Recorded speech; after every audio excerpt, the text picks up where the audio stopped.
Hi everyone, today I'm making just a quick announcement video to let you know that I'm once again participating in the Makers Rock Art Album Art Collab on YouTube. For those of you that don't know, Makers Rock is a collab that runs every year where a bunch of makers like me try to recreate a rock album cover, and most of us will then give away that album cover to our viewers.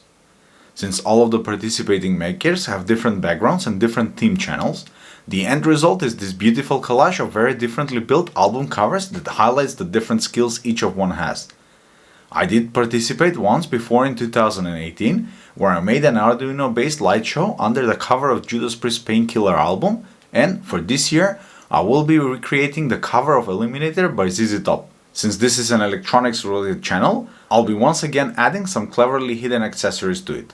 Check out the description below for links to the other makers that will participate, and expect all of our videos to come out next Friday, April 29, 2022. Till then, check out the Arduino powered light show that I made previously on the challenge, and make sure to subscribe so you don't miss the full build video.